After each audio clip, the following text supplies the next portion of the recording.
Recording. Boker Tov, good morning to all. Welcome to our Parshat HaShavua Shiur, where today it's going to be on Megillat Rut. Okay, we've had the opportunity in the past to study Megillat Rut. This year we're going to focus on something that I don't think we focused on the past. And it's a moving story that we are familiar with, which the story itself begins with a tragedy, that there's a crisis in the land of Israel, a famine, and we have a leader, a person who you would expect this individual to take full responsibility to address the issues, but unfortunately the leader seeks the exit door because the situation was too overwhelming.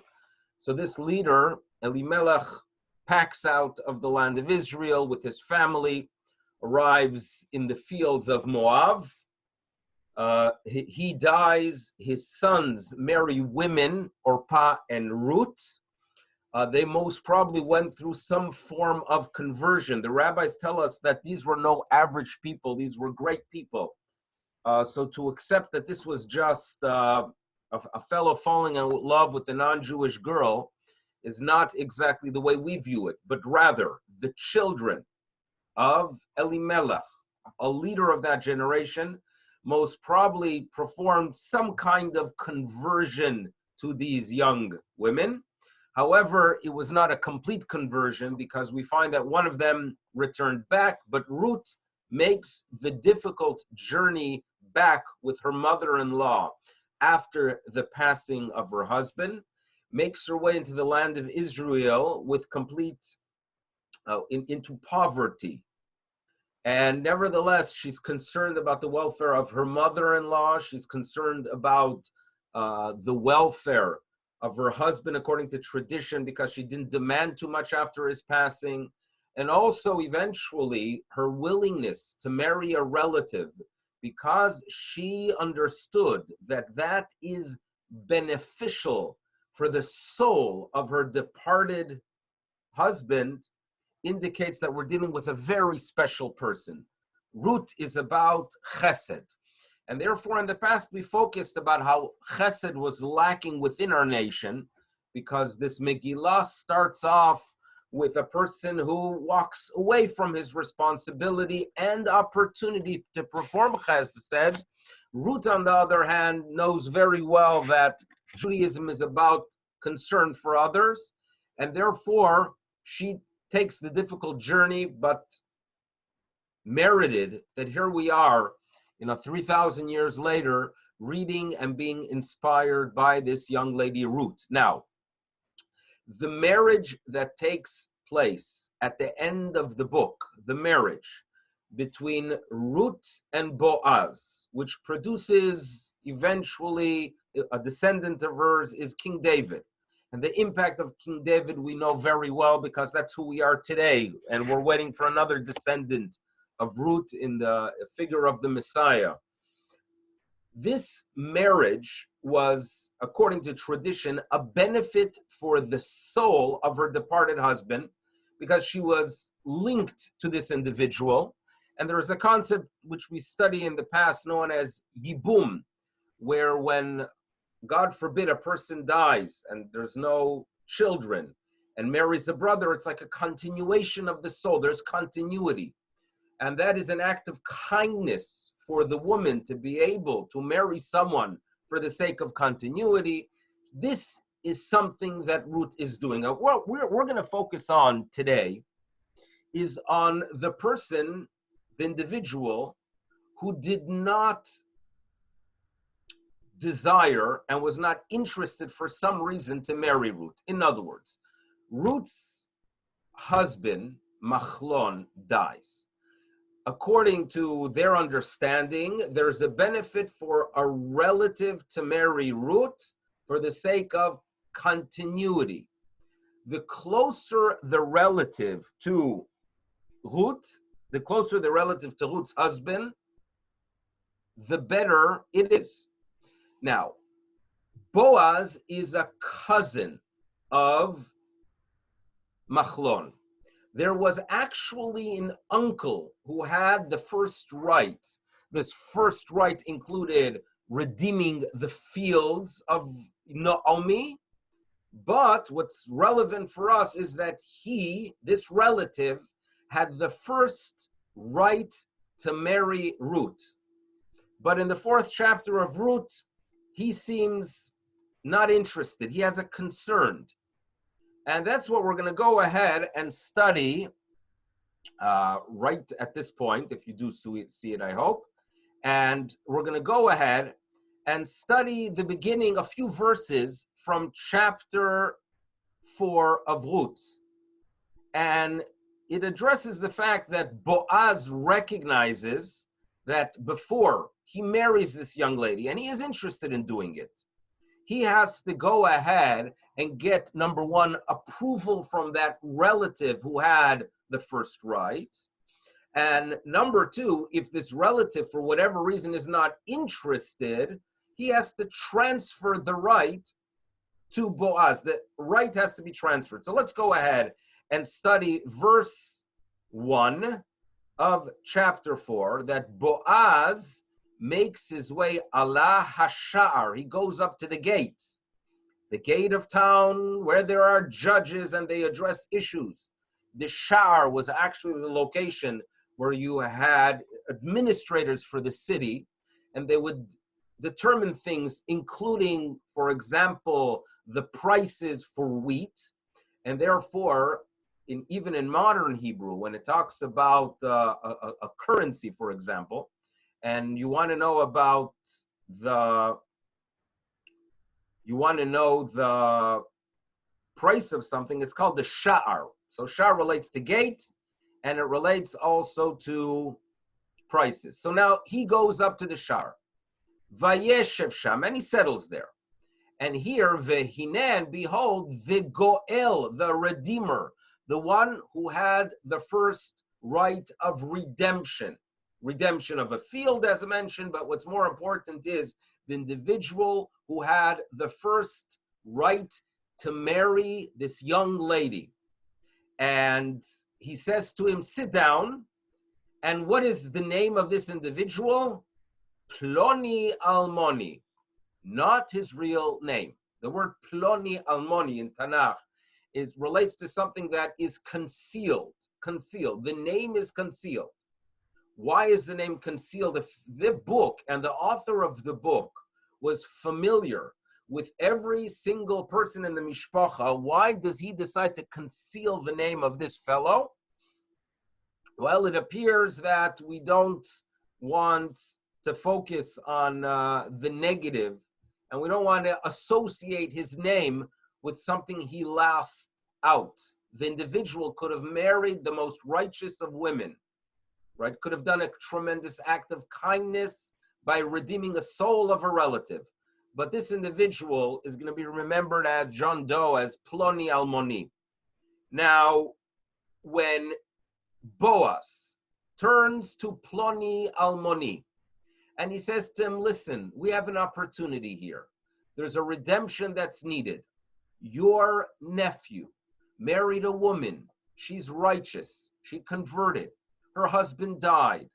For the sake of continuity, you are very familiar with this old Jewish practice of a relative marrying the wife of a deceased and taking over his property, but the main goal is that he has continuity, that he lives on.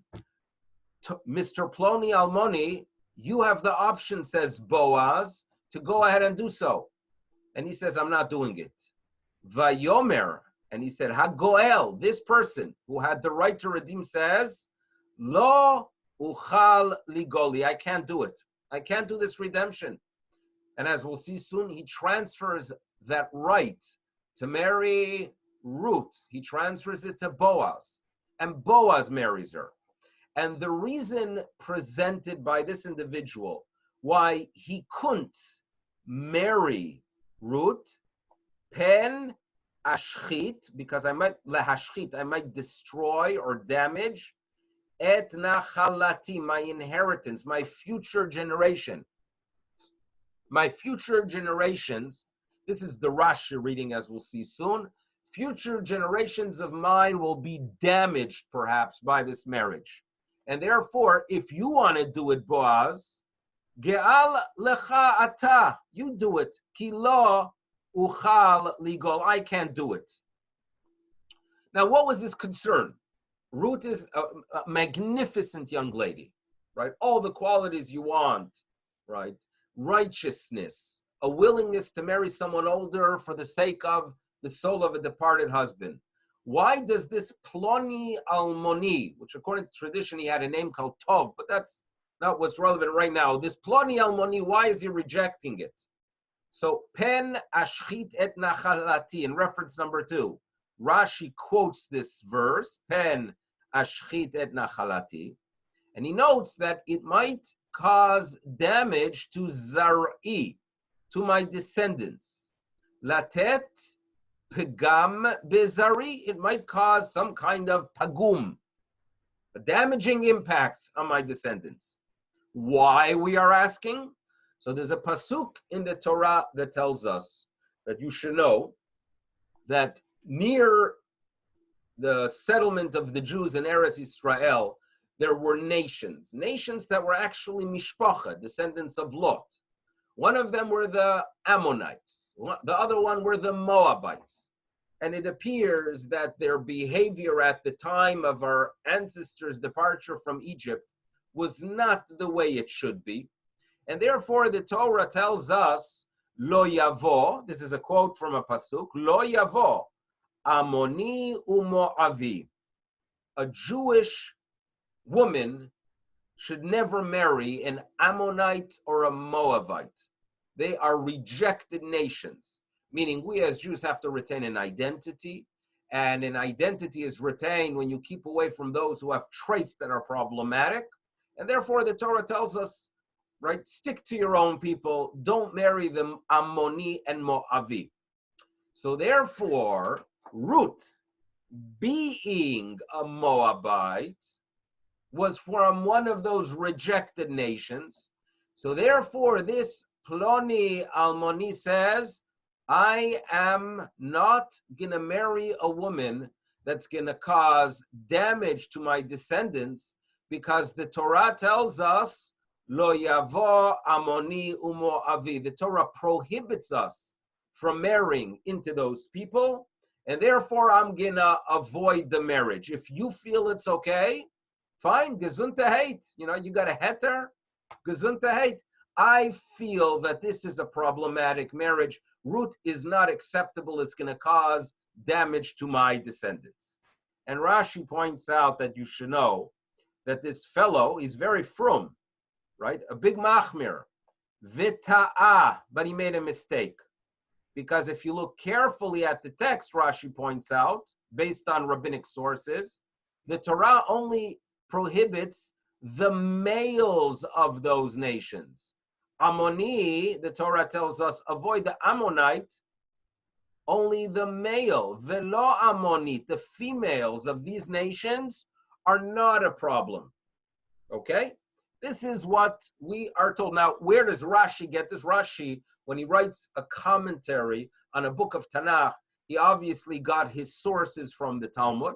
So in the Talmud, in reference number 3, we are told that the way the rabbis read the Torah, it's Ammoni velo Ammonit. Only the males are a problem. Moavi ve lo Moavit. Okay? And if you ask, what's the logic behind it? When we are supposed to avoid Egyptians for 2 generations, meaning the prohibition on the Egyptians, that you're not supposed to marry an Egyptian before their 3rd generation, without getting into details. We don't find a difference between a male and a female. So the question is going to be, why is it when it comes to the Moabite and Ammonites, the issue is only with the males? So the Talmud tells us that the Torah itself clarified, Al asher lo kidmu etchem belechem uvemayim. When your ancestors left Egypt and they're in the wilderness, and they passed by villages where their mishpachas were there, the Ammonites and Moabites, they are after all cousins. and they did not come out to greet us and welcome us. That was a behavior that indicates there's a flaw. But the Talmud points out that who would it be expected at that time and in that culture? From who would it be expected that they would make their way out to greet others? That's only the males. Darko shel ish lekadem velo darka shel isha lekadem. There's no expectation from the women at that time to go out and do the greeting. So therefore, the rejection of the Torah of members of those nations relates specifically to the males and not to the females. Okay? So that is what we are told. And that halacha was known to Boaz, but it was not known to Ploni Almoni. Wasn't aware of it. And therefore he declared that I cannot go ahead and marry this woman. I am deeply concerned. You know what my concern is? Pen ashchit et nachalati. Pen ashchit et nachalati. That's my concern. Okay, you see these key words? Pen ashchit et nachalati. I might destroy my future generations. So today's class is going to address the following issue. If indeed, as this fellow Ploni Almeni thought, that the Torah prohibits us to marry a Moabite, the language he should have used, right, the statement that he should have made should have appeared as follows. Lo uchali goli, I cannot marry this woman, ki asur, because it's prohibited. Ki Torah amra, Torah tells us don't marry. He doesn't focus on the prohibition, not at all. He mentions that I have a concern that it might cause future damage to Zari, to my descendants, as Rashi clarifies. Latet pgam bezari, it might cause some kind of future damage to my descendants. Now, this language is problematic, okay? Why does he not just say it is prohibited if indeed he felt it is prohibited? So that's the question we have to address, right? Why this Ploni Almoni, who was not aware of a halacha, and as a result was quote unquote machmir, right? Why does he use a language that seems to indicate that it is an issue with future descendants? Why does he not just say osur, treif, right? Torminish. He could have said it in many different ways, but the way it appears seems to be a problem. So this is a question that has been addressed by some, and what we're going to do is we're going to study an insight from a 20th century authority, and his name was Revelvel Soloveitchik, the Briskerov. It's going to be a very fascinating insight because it will give us a little bit of an appreciation of how Judaism worked, right, before the Mishnah or before the oral tradition was recorded. And it will give us a little bit of an insight, which I think is fundamental. It's actually interesting. But beforehand, what we're going to have to understand is how exactly did they come to that conclusion that Moabites, the males are problematic, the females are fine. So we're going to go ahead and turn to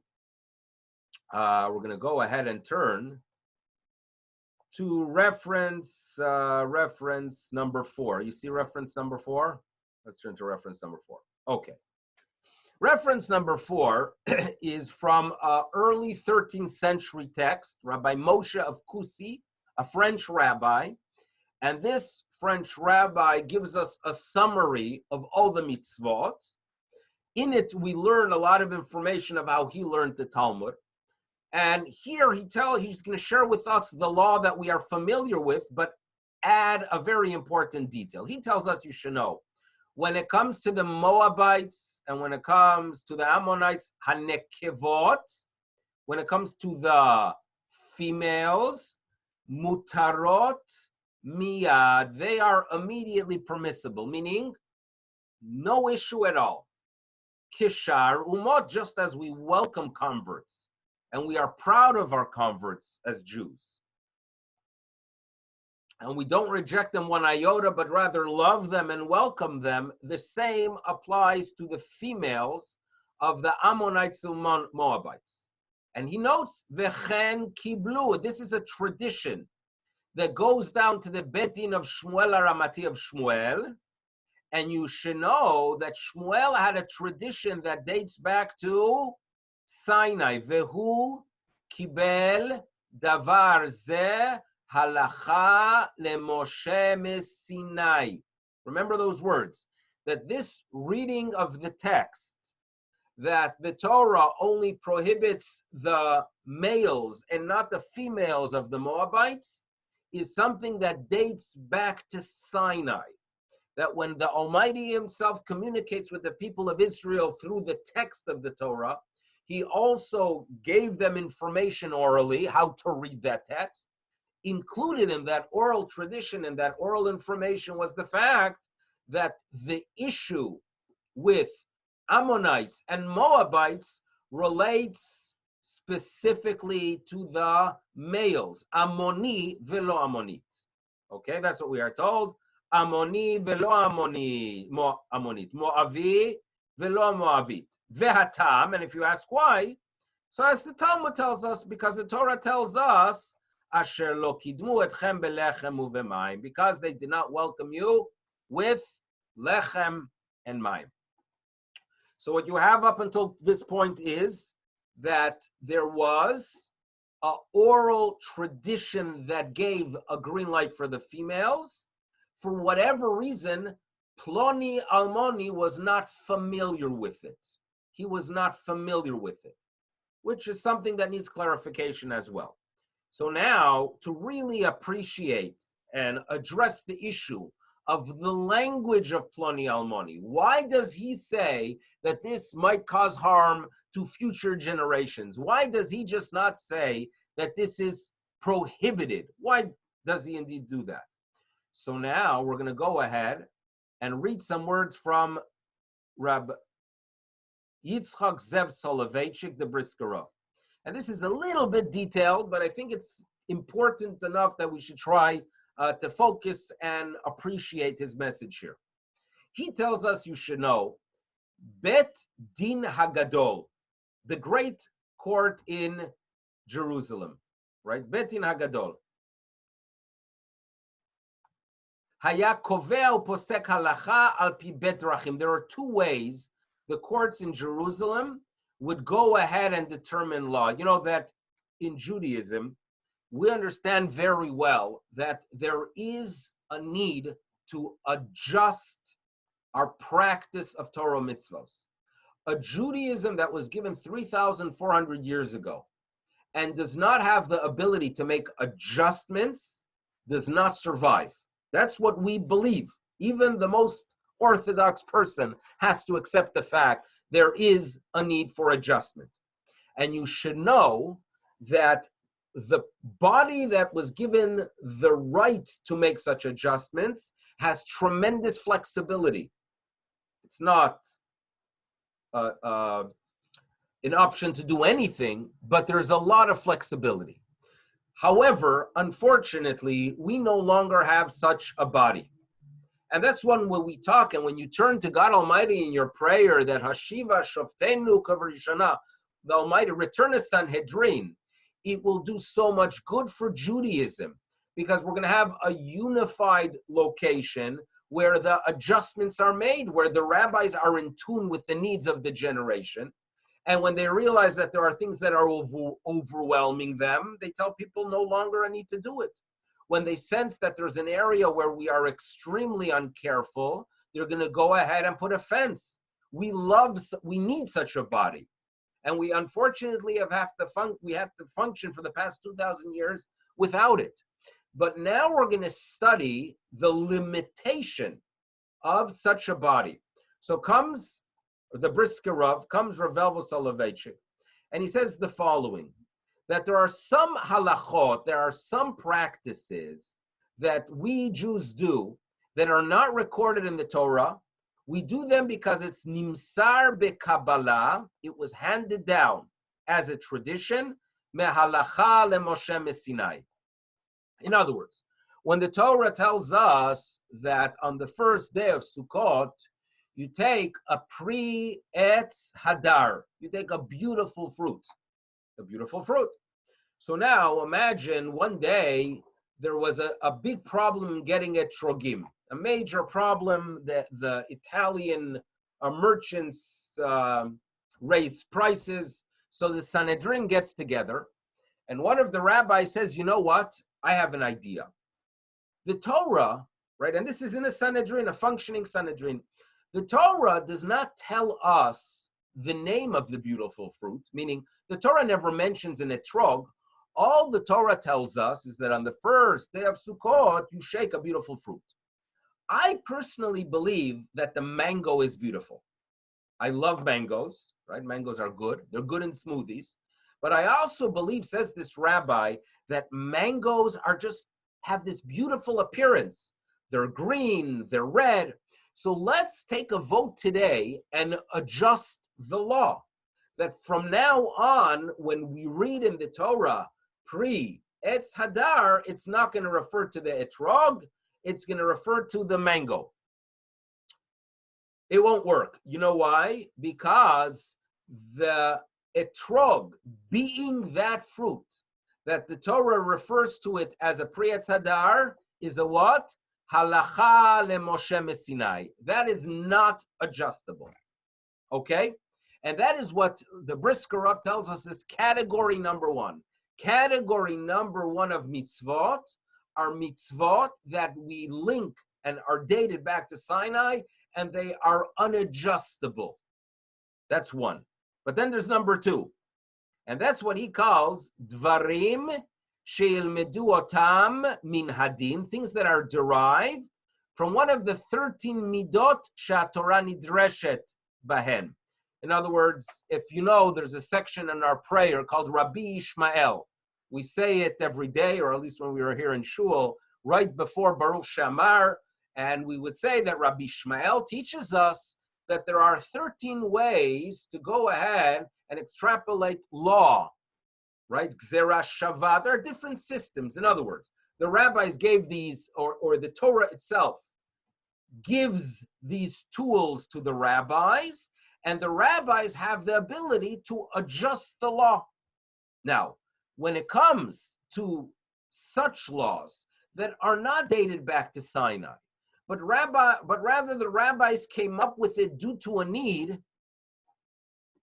those things can be changed.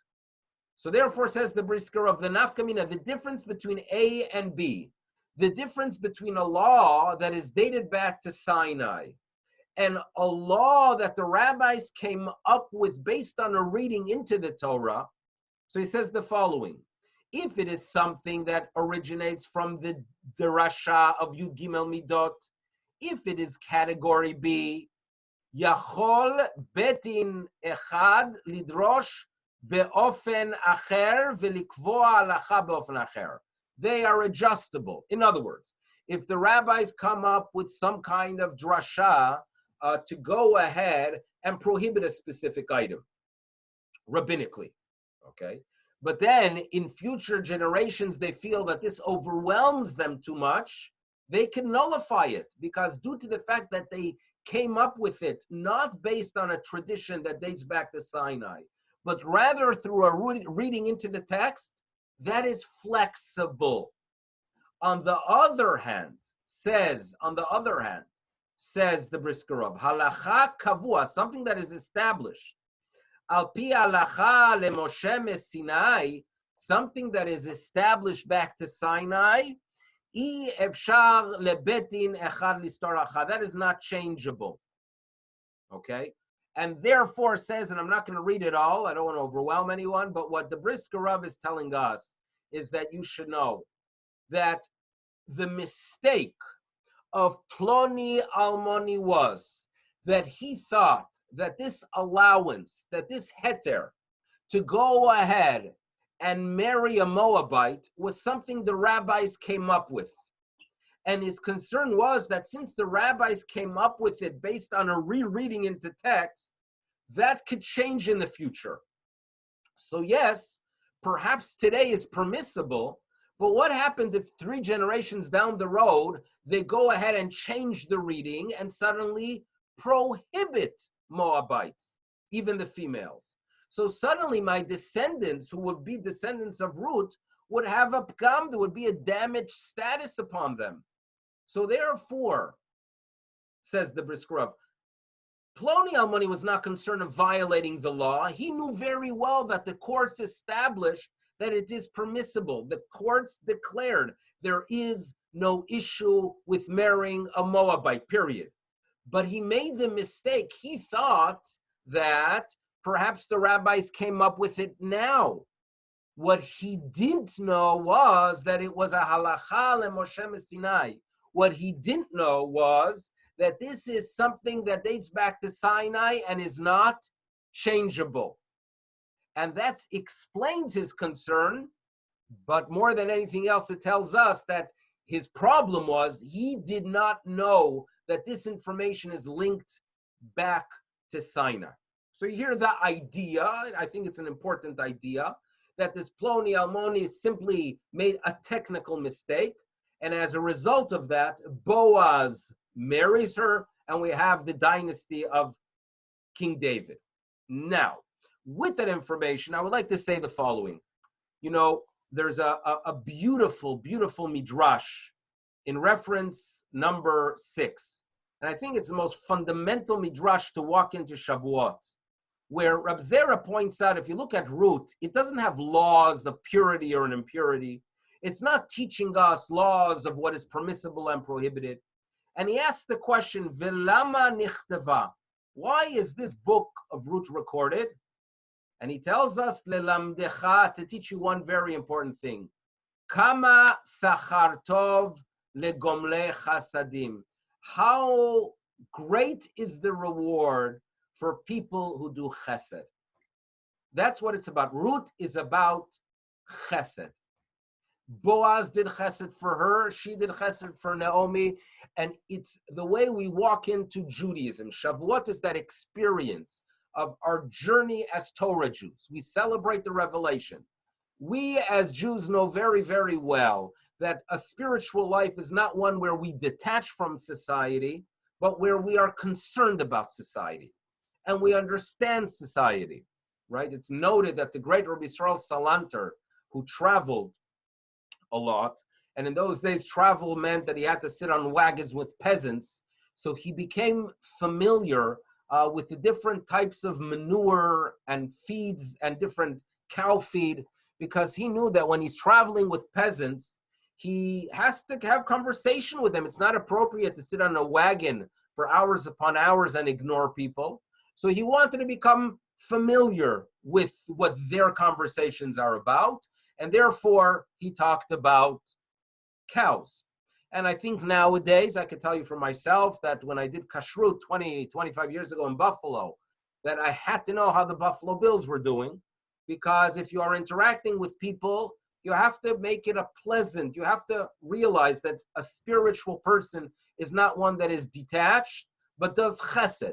Chesed could be financially, and chesed could be with a smile, and chesed could be by just interacting and acknowledging another human being. People need that acknowledgement.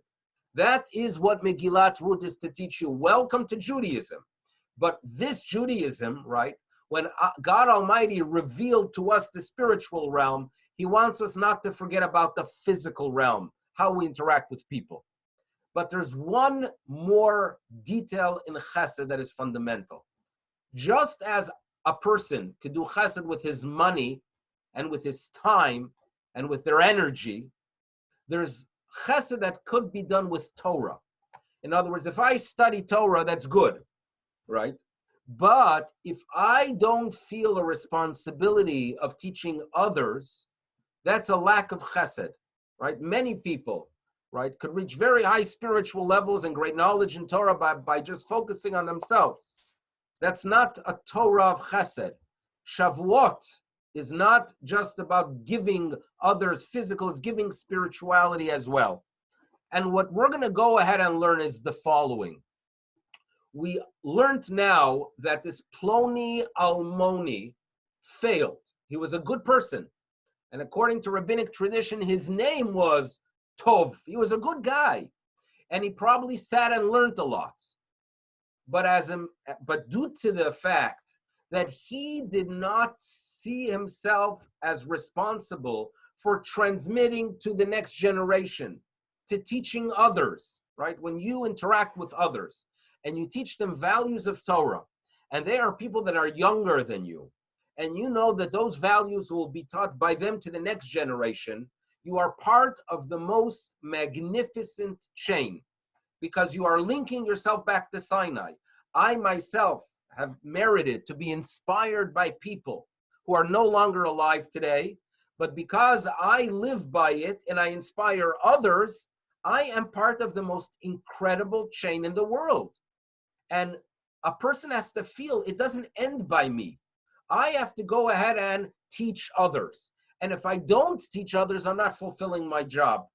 And this Ploni Almoni, in reference number 7, we are told that you should know, says Rabbi Shmuel Bar Nachman, a very old rabbinic source, Almon haya medivre Torah. You hear what he was? He was an Almon. You know what an Ilem is in Hebrew? Ilem? You have the Ilem button. It's a mute, a person who does not communicate. Ploni Almoni, the person who said, no, I can't marry this woman. His flaw, according to the rabbis, was that he was like a mute when it comes to Torah. He didn't teach others. He wasn't concerned about the chain. He wasn't concerned about transmitting it to the next generation. That was Ploni Almoni, Ilem. He was a mute. That was his problem.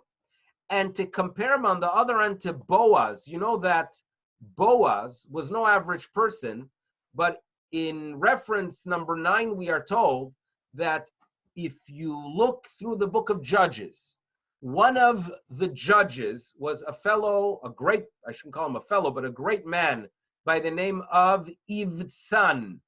Ivtsan was his name. And in the Talmud, there was a tradition that Ivtsan is actually Boaz. Same person. And the word Ivtsan relates to Av Son. In other words, we view the people of Israel like a flock. And if there's a leader who feels that he has a responsibility like a father to the flock, that's a great title. He's an Av, a father to the son, to the flock. And that was Boaz. So Boaz was the complete opposite of Ploni Almoni. While Ploni Almoni is not focused on teaching, but rather focuses on his own spiritual development, and he is a mute because he's not interested in wasting his time teaching others, but rather wants to relate to the spiritual realm for himself only. Boaz Ivtsan, Mr. Ivtsan, is concerned about others. And he focuses on the chain and on the future. Okay? Now, this idea of individuals where we point out that there's a flaw when they are lacking interest in teaching others applies to others as well. There's a section in Talmud, you have it in reference number 10 and number 10, that the Talmud is critical of Shaul, because Shaul was not a person interested in revealing his teachings. In the words of the Talmud, Shaul was one who was not Gali Masechta. He was not going to reveal, meaning information he had, but to go ahead and teach others was not his goal. You know who was the opposite? Who was the opposite? Who was always interested in not just his own development, but rather felt a responsibility to reach out, to teach, to inspire, and to realize that there's a nation that needs this information, and that's the greatest chesed. That was David HaMelech. David Gali Masechta. And by the way, Rashi points out that those who have an interest in teaching others, they merit an assistance from above to get things right. Right? Logically, you would say that the person who only studies and has more knowledge, so when he gives a psak, the psak is on target. On the other hand, the one who is busy teaching, maybe he learned less, and if he learned less and he gives a psak, it is wrong. We are told that's not true. That David HaMelech worked hard in Torah, umoreh horaot. He taught in the proper way, kahalacha. In other words, he who teaches merits assistance from above to guide appropriately. And therefore, when you have a halachic question, right, it is, in my opinion, more beneficial to turn to someone who interacts with people, right, who teaches others, who is concerned that Torah be the knowledge not just of the few, but of the masses. That is the person that's going to have a siyata d'shmaya, an assistance from above with what he states. The person who, on the other hand, is only interested in his own knowledge, he might be a great Torah scholar, but he doesn't have that gali masechta quality, the revealing of the teachings, and perhaps he's not going to give a targeted psak. This is something that I feel. Okay? Now, I think there's already an important message here.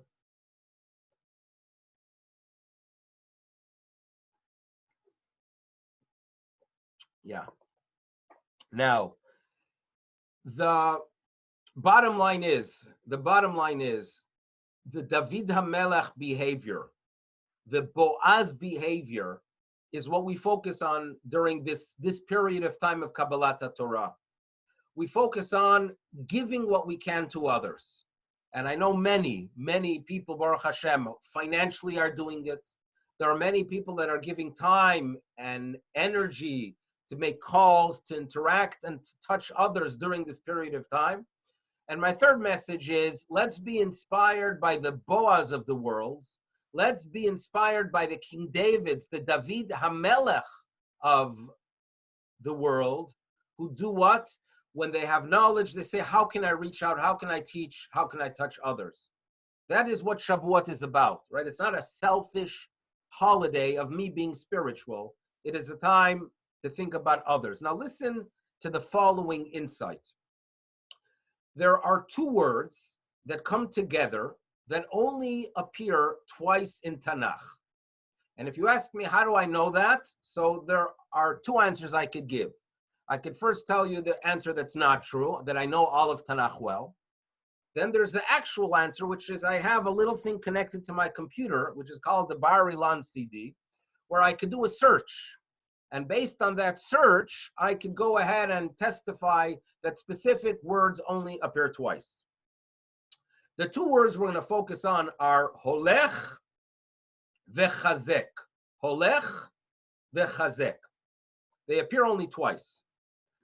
Number one is in reference number 11, that when we were standing there at Sinai and the people of Israel experienced something incredible. They either actually heard the voice of God or they felt some experience that was clarified to them by Moshe, whatever it was. Different commentators have different approaches. But clearly it was an experience that changed us and the world for eternity, because we recognize that there's a higher being, and the way we relate to him is through the text of Torah, and the way we live a life of value is by Torah. So we are told that there was a blast of the shofar at Har Sinai, and it was holech vechazek me'od. Holech vechazek. It was progressing and becoming stronger and stronger. You see these words? Holech, it was going and becoming stronger and stronger.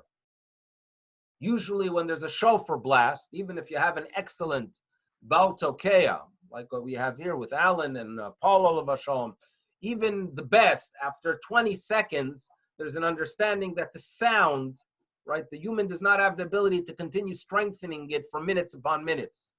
The shofar blast at Sinai was supernatural, and it was holech vechazek. It was getting stronger and stronger. The impact of that sound got greater and greater, while at that moment at Sinai, only the people of Israel heard it. Today, all of humanity really knows that something occurred. When you talk about monotheism and you talk about Torah values, or when people talk about values, Judeo-Christian values, it's absurd. It's not Judeo-Christian values. Anything that is valuable is Judeo. We know that very well, that any values you'll find in society, you could trace them back to that moment. So it was a blast of the shofar that got stronger over time. Holech v'chazek. Now, those words, Holech v'chazek, appear also by the house of David, because that the house of David, Holech v'chazek. So these two words, you see these two words? Only twice in Tanakh. Holech v'chazek appears by Torah, right here, Holech v'chazek, and Holech v'chazek appears by David HaMelech. Now, what does that mean? Right? What's its significance? So we're going to turn to an authority who did not have a computer to recognize this. We're going to turn to Rabbi Yaakov Baal HaTurim, a great early 14th century authority. And he notes that there's only twice in our tradition, meaning what I needed a computer for, he was able to do because he did know his Tanakh very well. And he writes that there are only two locations where this appears. Bet, only two places in the Masoret. Here, meaning by Matan Torah, and the other one is where? Where's the other one? By David. And he notes that you should know the following. David was like Torah. David was concerned that the voice expands because David was interested in teaching the next generation. He was not like Shaul. And just as that experience at Sinai was a blast, that the impact continued to grow, so too the impact of King David. His impact was minimal in the beginning, but then today, who did not hear of King David throughout the world, right? And who does not recognize, I mean, they should at least, but even the United States, thank God, has their embassy in Yerushalayim, thanks to the call that was Holech v'chazek. That's what Baal HaTurim tells us. And the message is, be like Boaz, be like David, because if you are like Ploni Almoni, if a person only focuses on themselves, they're not going to merit to know what dates back to Sinai. In other words, Ploni Almoni made a mistake. His mistake was that this insight that was mentioned in the Bet Midrash, that the female Moabite is okay, he thought that it is something new. He did not know that it is part of the chain. And it appears that when someone is not concerned about transmitting to the future, when people don't think about next generation, they don't really know what they received from a previous generation. Ploni Almoni was like an Elema, mute, and did not focus on that the future should know Torah. It's something every single person, as we enter into Shavuot, should be mindful of. What can we do to strengthen Torah values for 100 years from now? Right? How do we do it? Who are we going to inspire? That's what we should be concerned about. Because Boaz was concerned about that. David HaMelech was concerned about that. It appears that this Ploni Almoni, the mute, was not concerned and did not teach enough. And he who did not focus on teaching did not recognize that this magnificent law that would have allowed him to marry Ruth was something that dates back to Sinai. When you're not concerned about the future of the chain, you don't realize what was part of the chain and dates back to Sinai. So this is a message, a very Shavuot, I think a very important Shavuot message. And when it comes, people ask, someone asks here about yichus, what exactly, when people are concerned about yichus, in rabbinic circles, they say that yichus is like a zero, right? Meaning if you take a zero and don't do anything with it, it remains a zero. If you put a 1 beforehand, it turns into a 10. But the truth is, the greatest yichus is what we do with ourselves. Because look at Rut, right? And look at what the achievement of converts has been throughout our history. That converts have reached the most incredible levels, indicating that anyone that focuses too much on yichus, or perhaps at all, it's a problem, right? Yichus is really not something that we should walk around and feel I've achieved something, right? I like sharing the story of the convert in Mexico. There was a kid that as a child lived next to Bnei Akiva, and his father worked there as a janitor, so he would help his father. And this was a brilliant kid. He was a math wizard. But as an 11-year-old, he was tuning into the messages of Bnei Akiva, and he got interested in Hebrew and interested in Judaism.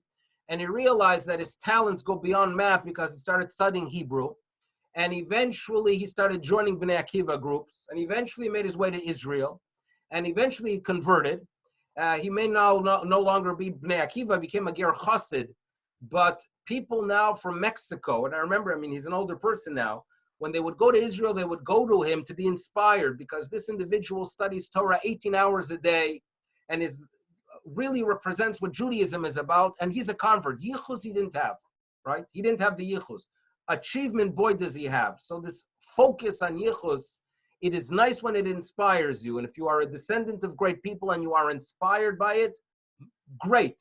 You all know that I have a tremendous amount of respect for those who tell me that they are descendants of great people, because they take it and they say, I could be inspired by it.